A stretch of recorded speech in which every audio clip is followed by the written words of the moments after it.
શું મિત્રો તમારી નવી ટુ વ્હીલ બાઇકના મોરામાં ક્રેચ પડી ગયા છે, ઘસાણું છે અથવા તો ક્રેક થઈ ગયો હોય તો તમારે મોરો બદલાવવાની જરૂર નથી.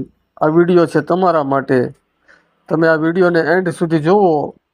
કેવી રીતે લેમિનેશનથી આ ઘસાયેલા મોરાને ફરી નવા જેવો લુક આપી શકાય અને તમારું જે ઘસાયેલો મોરો અથવા તો ક્રેક થયેલો મોરો છે એ નવા જેવો દેખાય. તમે આ વિડીયો એન્ડ સુધી જુઓ.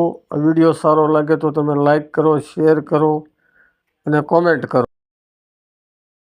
અમે તમને આ વિડીયોના માધ્યમથી આખી પ્રોસેસ દેખાડશું કે ઘસાયેલા મોરાને કેવી રીતે લેમિનેશન કરવું, કેવી રીતે એને ફરી નવા જેવો લુક આપવો અને આ લેમિનેશન થયા પછી તમે એના ઉપર કસ્ટમાઇઝ નામ પણ લખાવી શકો છો.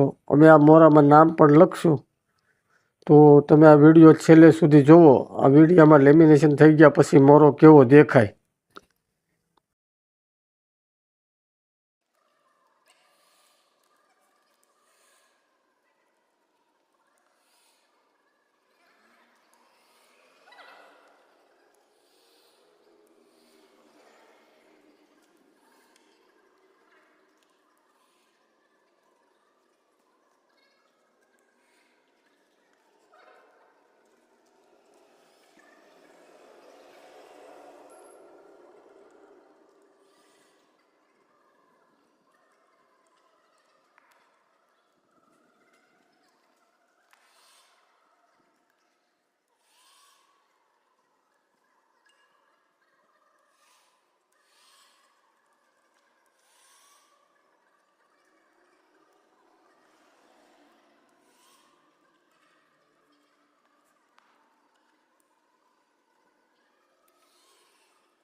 લેમિનેશન પેપર કમ્પ્લીટ ચિપકાવી દીધું.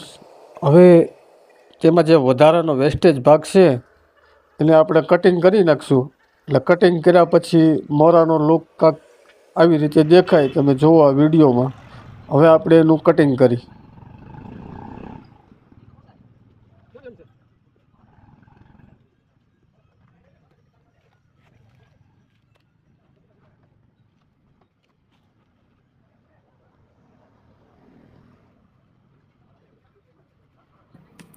જોઈ લ્યો મિત્રો, આ મોરાની કમ્પ્લીટ પ્રોસેસ થઈ ગઈ છે અને મોરો જો કટિંગ કર્યા પછી આવી રીતનો દેખાય.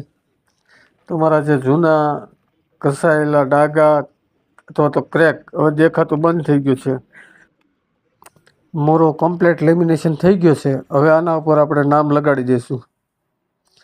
નામ લગાડ્યા પછી નામ અને મોરાનો લુક કેવો લાગ્યો જરા અમને કમેન્ટમાં જણાવજો.